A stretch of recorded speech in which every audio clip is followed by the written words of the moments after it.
Essa é a base das duas outras coisas, tá? A embolia e o infarto ficam bem fáceis da gente compreender se você tiver bem essa noção da trombose e da tríade de Virchow. O que é uma embolia? Uma embolia é qualquer coisa circulando no vaso, na corrente sanguínea, que não seja sangue. Tá? Trombo não é sangue mais. Trombo é trombo. Portanto, quando um trombo está circulando, é uma embolia. Quando gás está circulando, é uma embolia. Ah, mas que tipo de gás? A gente tem gás circulando? Depende. A gente tem gás ou totalmente difundido no plasma ou incorporado à hemoglobina nas hemácias. Bolinha de gás circulando, que nem no aquário, não tem. Tá? Embolia gordurosa. Gordura circulando. Pode, a gente vai ver que pode. Âmnio pode circular? Pode. Líquido amniótico pode circular também. Tá? Então, uma série de outras coisas que podem embolizar. Tá? Tem, qualquer coisa que você injete, então dá um exemplo de uma embolia. Existe a criada aqui, ou pelo menos visualizada aqui, vez por outra, a tal da embolia alimentar. Isso é uma situação dramática que aconteceu aqui. Uma vez a gente foi fazer uma autópsia, abrimos o cadáver, o paciente estava na enfermaria, de repente teve uma morte súbita. O paciente não estava muito bem, estava com uma sonda nasogástrica, estava com um intracate. Fomos abrir o cadáver, o sangue estava meio rosa. Sangue rosa não é uma coisa muito comum, né? Você tem que desconfiar de alguma coisa. A gente foi ver se era só local ou não, o sangue de todos os lugares estava meio rosa. Procura, e falou, bom, não tem o que fazer. Pegamos um pouco daquele sangue, fizemos um esfregaço e vimos célula vegetal. Opa, o que aconteceu? O paciente tinha uma sonda nasogástrica, estava recebendo dieta líquida e tinha um intracate para receber medicação. Ligaram a dieta no intracate. Tá? Então, o que fazer? Então, qualquer coisa é um êmbolo. Tá? Então, por isso a gente acabou chamando, colocando a tal da embolia alimentar aqui.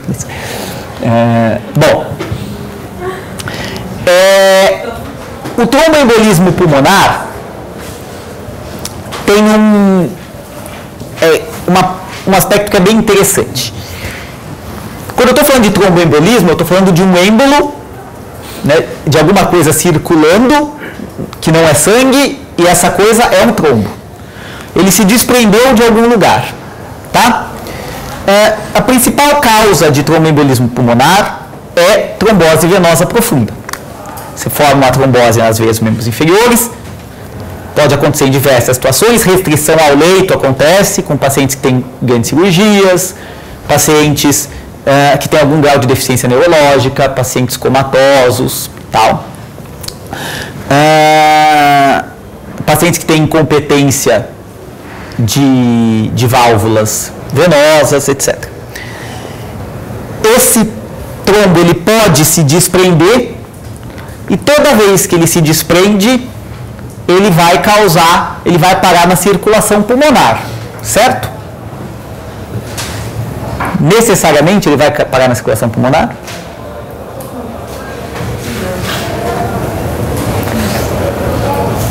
Pensando anatomicamente, sim, né? Mas vamos elocubrar um pouco. Não é raro, mas acontece, você tem um paciente que tem uma trombose venosa profunda e ele faz uma embolia para a artéria mesentérica. Como que eu explico isso? Como que um trombo sai da veia do membro inferior e vai parar na artéria mesentérica?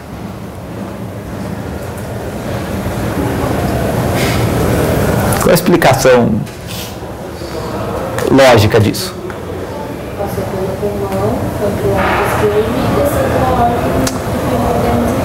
Então, Tecnicamente isso poderia. O grande problema é que o capilar pulmonar são os capilares mais finos que a gente tem. Então, tecnicamente ele impactaria pelo capilar pulmonar. Ele não pode ter passado pelo pulmão. Como que do membro inferior, o membro inferior não. Porque você não tem nenhuma anastomose ásigo-portal aí nessa região. Não pensem só na anatomia, pensem na doença também. É isso aí. Uma comunicação interatrial ou interventricular. Isso chama embolia paradoxal. Tá? Não é a coisa mais comum do mundo, mas acontece e às vezes deixa todo mundo do jeito que vocês ficaram, de cabelo em pé, tentando explicar o que está acontecendo. É isso mesmo.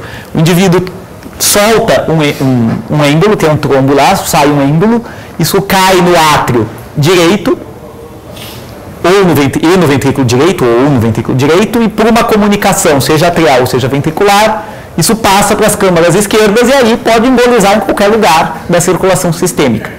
Tá? Pode embolizar no cérebro, pode embolizar no... Depende, quando você tem uma comunicação, depende do grau de comunicação que você tem, na verdade, não sempre ele vai embolizar, mas o problema é que, como as coisas vão de um lado para o outro, você pegar uma comunicação interatrial, por exemplo, a diferença de pressão entre o átrio direito e o átrio esquerdo, num caso de comunicação é muito pequena. Então, a hora que você faz uma sístole, você joga tudo ali de qualquer jeito, inclusive para a câmara esquerda. Na comunicação interventricular é menos comum, tá? Mas existem algumas comunicações interventriculares que você tem grandes defeitos septais. Quando você tem grandes defeitos ou quando você tem septos membranosos, uma porção membranosa muito alongada, você também tem um déficit nessa região de motilidade. Então, esse gradiente de pressão ele acaba sendo atenuado, tá? Embora sim, isso possa acontecer, possa evitar em algumas situações, nem sempre é suficiente para evitar, tá? Professor, oi. E uma pessoa com essa comunicação não teria um sintoma de cianose? Pode ter diversas outras manifestações clínicas, que faz parte da pegadinha, não dá as outras características clínicas. Não, sim, mas sim, essa pessoa pode ter outras. Se você tem uma comunicação grande, você normalmente vai ter outras manifestações clínicas, tá? Mesmo que não seja um sinal muito claro do tipo cianose, o indivíduo vai reclamar de um cansaço, tá? Você vai ter alguns sintomas que ele vai te referir que fazem você pensar. Tá? Professor, esse tronco que virou êmbolo, que chama? Isso. Ele pode aumentar? Então, ele até pode. Durante o trajeto, ele aumenta pouco. Por quê? Porque ele está dentro de um processo de fluxo. Pode aumentar? Pode, mas ao hora que ele cai na circulação, ele vai parar em algum lugar, porque é um processo rápido. Você imaginar que se circula a sua volemia toda em minutos, né? Ele vai parar muito rápido. Mas o que vai acontecer é que ele pode continuar crescendo a hora que ele impacta. Tá? A gente vai ver uma situação dessa bem típica. Então, o principal sítio que recebe êmbolos é o pulmão. Tá? A maior parte desse tromboembolismo é silencioso. Você nem sabe que você teve, você não sente nada, isso não afeta em nada. Por quê? Porque depende muito do tamanho. Se eu tenho um êmbolo muito grande, isso vai impactar e vai obstruir uma artéria, ou o tronco da artéria pulmonar, ou uma artéria lobar, e isso pode dar uma consequência grave, uma dispneia importante, uma dor torácica. Mas, se ele é um trombo pequeno, não. Lembrem que o pulmão tem uma reserva funcional muito grande, a gente discutiu isso na aula de envelhecimento. Né? Então, você tem uma margem para segurar isso. Quando eu tenho uma obstrução de um vaso do pulmão, isso pode causar automaticamente uma repercussão na bomba, no coração direito. Porque imagina que todo o sangue que chega no coração direito só tem um lugar para passar, tem que passar pelo pulmão. Se eu tenho uma parte do pulmão entupida, eu tenho a mesma quantidade de sangue para passar num lugar muito menor. O que acontece? aumenta a pressão nas câmaras direitas. Tá? Dá uma hipertensão aguda de câmaras direitas. Isso pode levar a um quadro de insuficiência cardíaca aguda, que a gente chama de cor pulmonale. Quer dizer, o coração é uma insuficiência cardíaca secundária a um quadro de hipertensão pulmonar aguda.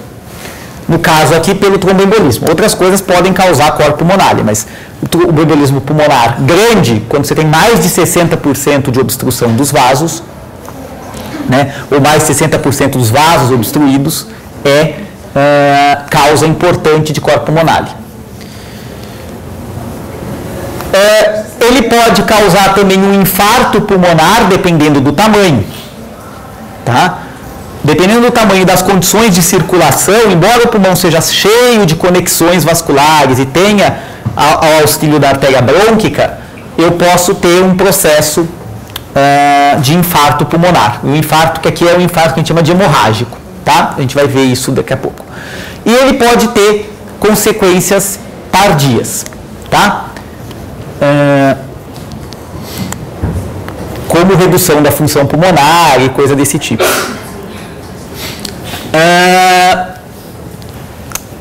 Eu vou deixar para mostrar esses vídeos para vocês daqui a pouco, porque eu tô com uma... Não, deixa eu ver. Talvez funcione.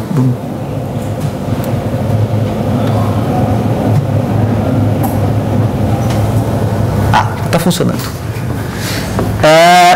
A gente vê aqui o vaso do membro inferior. Quer dizer, a gente vê mais ou menos, né? Opa. Ele tem um trombinho lá no vaso do membro inferior, nosso homem virtual. Ele está aqui, está bem escuro. Esse vídeo vai ficar para vocês depois. Aí ele vem circulando,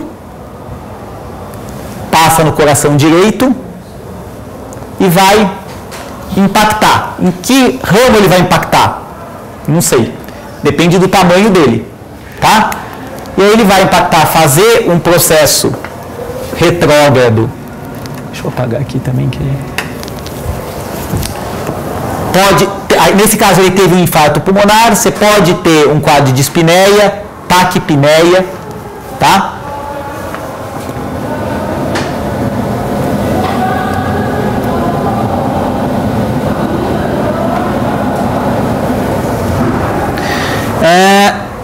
Aqui, o que a gente tem é um exemplo típico. Uma das autópsias que a gente fez aqui, eu estou vendo esse pedaço aqui, ó. Tá? Eu estou no átrio, tá? No átrio direito tem um pedaço de trombo aqui. Esse trombo, na verdade, isso aqui é uma projeção. O trombo de verdade está aqui, ó. Tá? Vocês vão ver que isso aqui tá. Por que isso aqui não é um coágulo? De novo, porque está tudo aderido. Tá? Isso foi formado em vida. Aí, a hora que a gente abre a artéria pulmonar, ó, tem um rabicho aqui, ó, a tal da progressão aqui. Ó, a boa e velha progressão. Ele está grudado aqui perto da válvula, ele está indo, ó, entrando na pulmonar. Isso aqui, a chance disso aqui dar uma quebrada com o fluxo e impactar lá no pulmão é enorme. Tá? Então,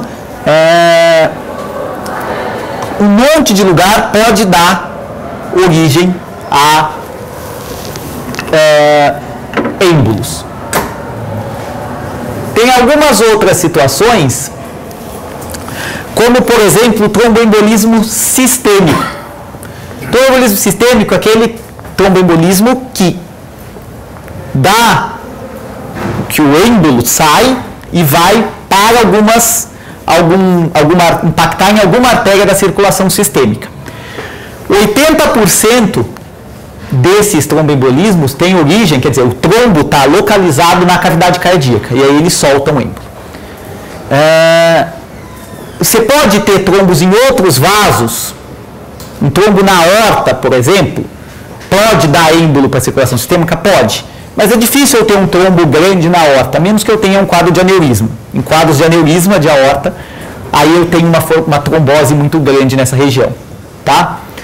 Se eu tenho muita placa de ateroma e tal. Mas em geral é cavidade. tanto átrio como ventrículo, tá? A embolia gasosa, eu vou passar mais rapidamente pelas outras. A embolia gasosa é basicamente uma doença de descompressão, tá? Tal da doença do mergulhador. O que acontece? Por que esse processo acontece? Porque eu tenho, basicamente, uma diferença do coeficiente de difusibilidade dos gases.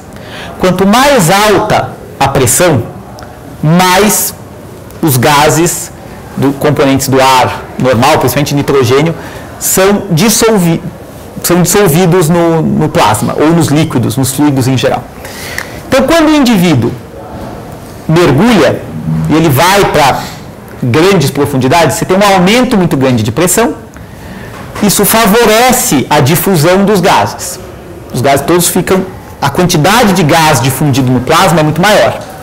Se o indivíduo sobe muito rapidamente, ou descomprime, né, muito rapidamente, o que acontece? Eu não tenho tempo de fazer a troca, de ir aos poucos retirando esse gás do plasma e expelindo ele pela respiração, e eu formo uma bolha.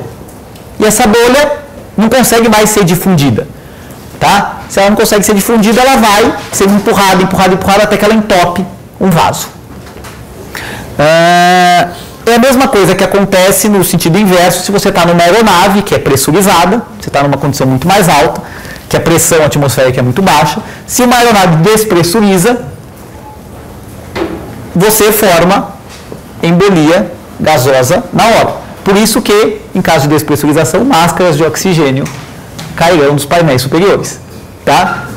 Porque aí você, esse oxigênio que vem um oxigênio, primeiro que é um ar que tem um certo grau de pressurização, segundo que é oxigênio puro, então com o oxigênio não tem esse problema da difusibilidade, você tem muito isso com nitrogênio, com outros gases, tá? Por isso que você joga oxigênio puro no indivíduo.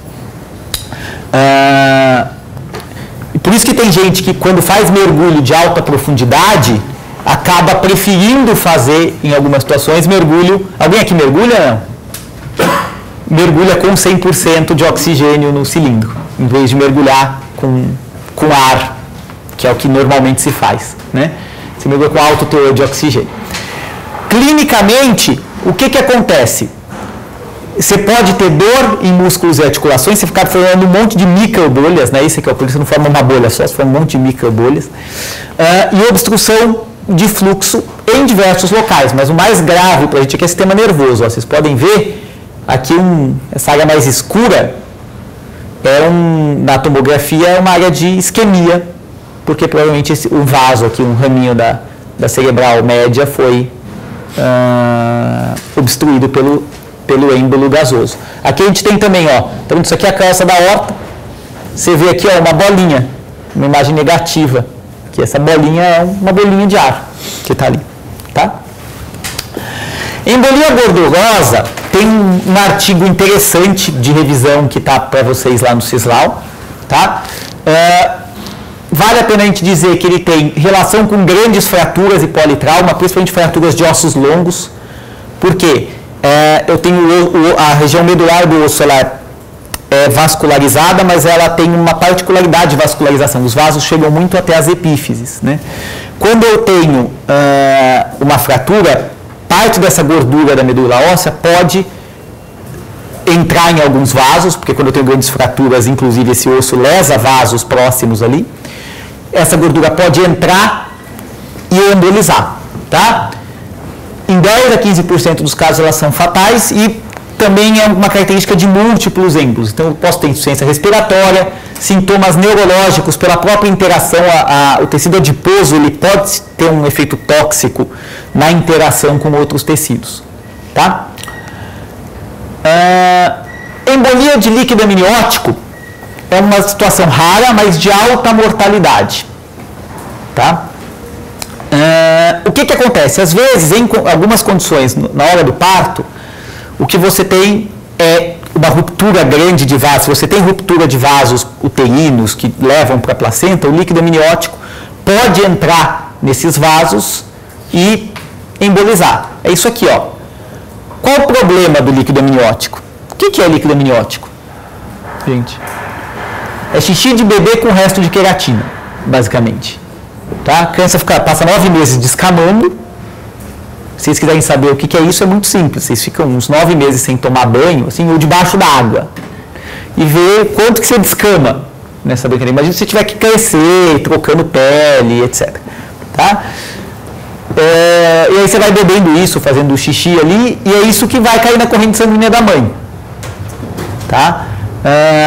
Digamos que isso aqui não é muito agradável. Além disso aqui entupir as coisas, isso é extremamente trombogênico. Então isso aqui para, você forma um trombo gigante em volta. Tá bom? Que é o que a gente vê aqui. Ó. A gente vê ele parado aqui, um trombo gigante em volta. As características clínicas são as mesmas que a gente vê em qualquer... Você pode ver em qualquer quadro de embolia. Tá? A consequência clínica da embolia depende muito do território afetado.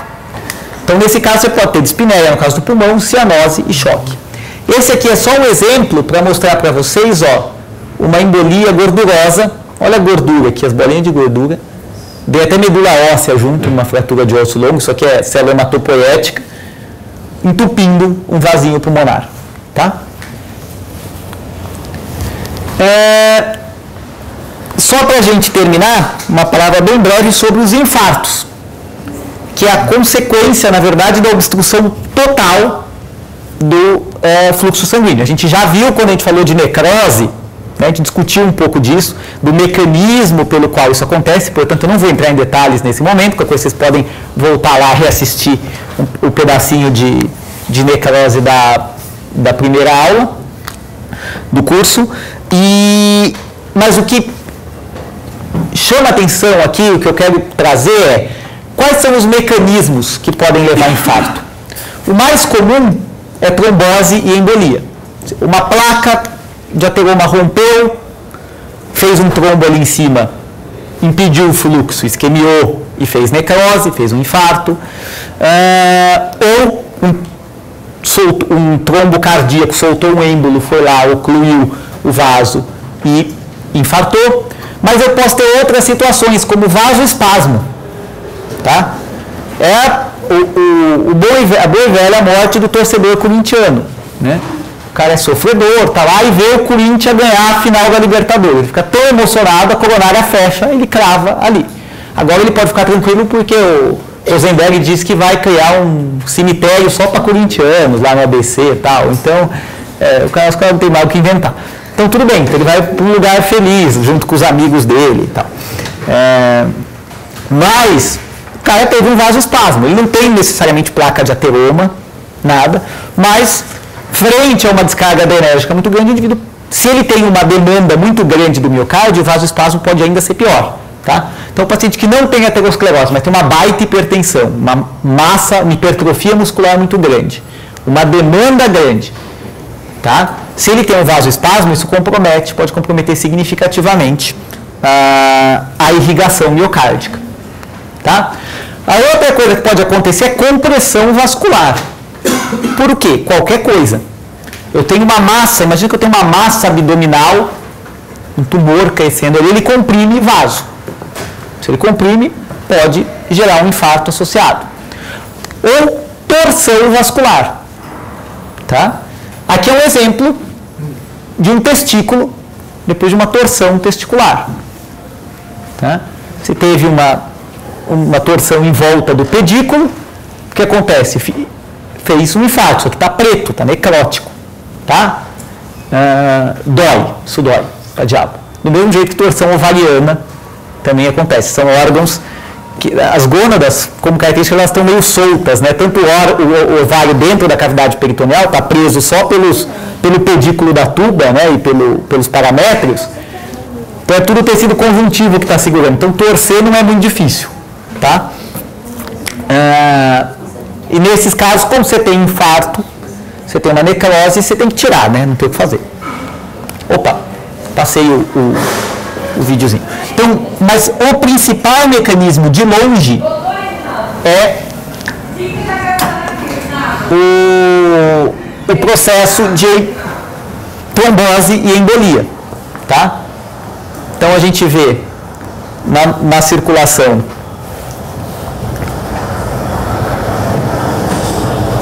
circulação vai toda tranquila aí, você começa a formar uma placa de ateroma, isso vai obstruindo o vaso de alguma forma, você pode ter rupturas, tá? Lesão endotelial, a formação da trombose localmente. Aqui a gente consegue ver a intimidade, alguns exemplos da placa de ateroma, aqui ela com a erosão, tá? A formação de trombose, de hemorragia e trombose, aqui, tá? Vai trombosar nesse cantinho, e a hora que trombosar eu posso embolizar de alguma forma, ou por aí ou de qualquer outro lugar. Esse êmbolo vai caminhar, vai ocluir o vaso e dependendo de onde for, isso vai ter uma consequência, tá? Então se eu estiver ocluindo vaso cerebral, isso vai dar um acidente vascular cerebral isquêmico, tá? Vocês conseguem ver aqui. Isso aqui também pode impactar no ramo coronariano, dependendo da posição, e isso vai gerar um infarto do miocárdio, que inicialmente vai ser mais avermelhado, né? Depois ele vai tendendo a ficar amarelado com o acúmulo de inflamação, até ficar esbranquiçado quando eu já tiver a substituição disso por fibrose, tá?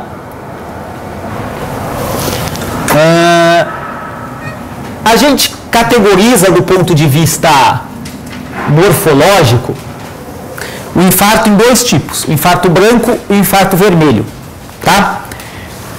O infarto vermelho, ele acontece em algumas situações bastante específicas, ou em órgãos que têm dupla circulação, como é o caso, o pulmão é um exemplo típico, tá? Tem a circulação da artéria pulmonar da artéria brônquica, que pode ajudar a segurar a oxigenação, mas quando isso não é suficiente, o que acontece?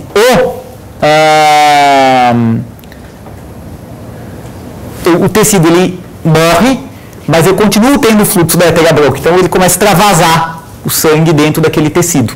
Por isso que eu não fico com uma lesão esbranquiçada como eu fico, por exemplo, no coração ou no rim, tá? Quando eu tenho lesão de reperfusão, isso acontece bastante no intestino, por exemplo. Eu tenho uma obstrução de um vaso, esses vasos são muito anastomosados. Faz uma isquemia e aí eu posso reperfundir, ou através da anastomose, ou até pela fibrinólise do vaso e tal, do trombo que está naquele vaso. Quando esse trombo é quebrado, eu posso reperfundir. Quando eu reperfundo, eu faço uma intensa lesão de reperfusão, mas como eu já tenho necrose, aquele sangue extravasa, tá? Porque quando o tecido necrosa, não necrosa só o parênquima, necrosa vaso, necrosa tudo que está lá. Então aqui a gente tem um exemplo típico, ó. Esse aqui é um pulmão, aqui a gente vê a área de necrose e é um infarto hemorrágico, infarto vermelho, tá? Ó, a gente consegue ver bem a linha de transição entre o que é o infarto em si e o que é o pulmão ainda normal, tá?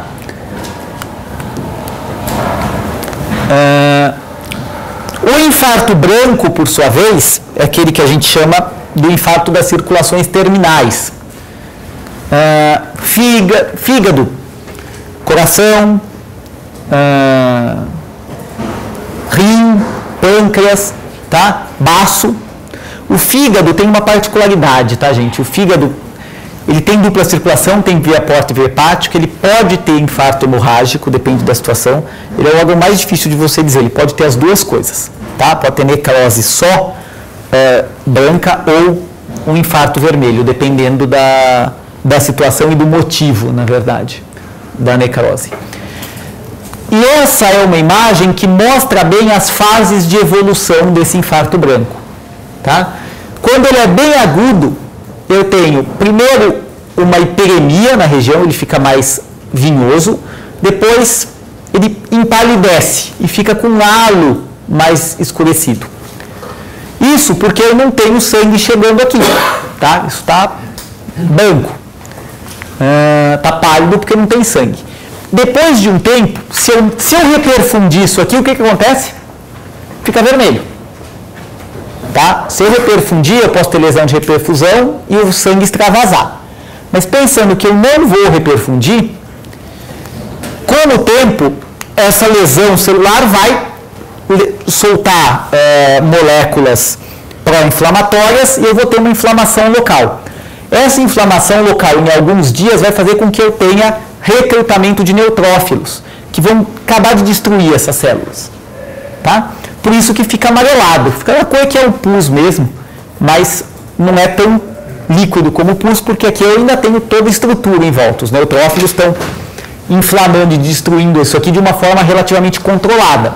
Tá? É o que a gente vê aqui, ó. Tá? Então a ideia desse inicial está aqui. O que eu vejo de diferente aqui? Não muita coisa. Vejo um pouco de célula inflamatória, mas quase nada. O que me chama a atenção é que as células miocárdicas aqui, ó, não tem núcleo quase. Aqui tem uma que tem núcleo, mas em geral eles não têm núcleo. Tá? Essa perda de núcleo é característica da fase aguda. Nessa fase amarelada subaguda eu tenho bastante célula inflamatória e com o tempo eu substituo isso por fibrose e aí eu tenho a deposição de colágeno e uma coloração mais branco nacarada, tá? Que vai de algumas semanas até o resto da vida do cidadão.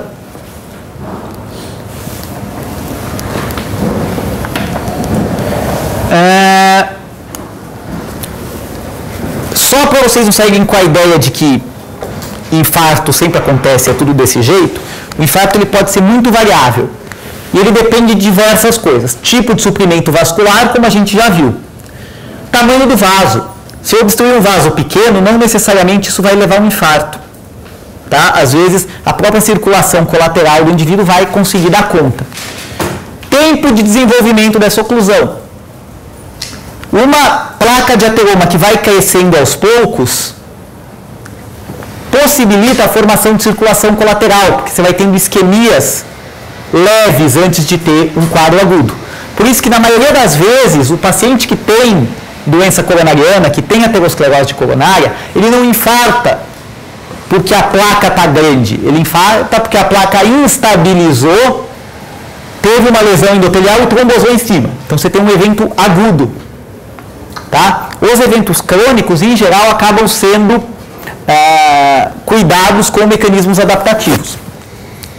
Vulnerabilidade do tecido à hipóxia. Óbvio que se eu estiver falando de cérebro e rim e pâncreas são órgãos com taxas metabólicas e necessidades de oxigênio muito diferentes. Tá? Oxigenação do sangue. Às vezes, um quadro que não geraria um infarto no indivíduo normal pode gerar porque ele tem uma baixa saturação de oxigênio, seja porque ele está numa situação em que a curva de hemoglobina está dissociada, como em grandes altitudes, seja porque ele está com baixa capacidade de transporte de oxigênio, como num quadro de anemia. Tá? E acesso ao tratamento, pensando em consequência. Tá? Quanto mais rápido você tratar, no caso de um infarto agudo do miocárdio, por exemplo, quanto mais rápido esse paciente tiver acesso ou a um mecanismo de abertura do vaso com um stent, com angioplastia, ou através de trombólise, de dar medicamentos que quebrem esse trombo,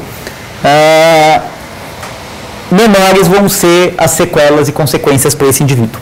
Tá? Então, é muita coisa além do simples processo de entupir cano que está envolvido no desenvolvimento de infarto. Tá? Dúvidas? Angústias de natureza existencial, tromboembólica. Diga. Você pode repetir a questão dos tipos de suprimento vascular? Aquela de tipo de suprimento vascular tem muito a ver com se eu tenho uma circulação única ou se eu tenho uma dupla circulação e se eu tenho muita ou pouca anastomose. Então, toda vez que eu tenho um órgão com dupla circulação ou um órgão rico em anastomoses, a chance de eu ter um infarto é menor. Tá? Por isso que eu infarto muito mais coração do que pulmão e intestino. Isso também vai estar relacionado ao tipo de infarto. Em geral, esses estão mais vascularizados, com mais anastomose, têm mais infartos vermelhos do que os que não têm. Obviamente, as consequências do infarto acabam sendo muito maiores nos órgãos que têm circulação terminal do que naqueles que não têm circulação terminal, que têm circulação ricamente anastomosada. Tá? Obrigada. Mais alguma dúvida, gente? Não? Então tá bom. Boa semana para você.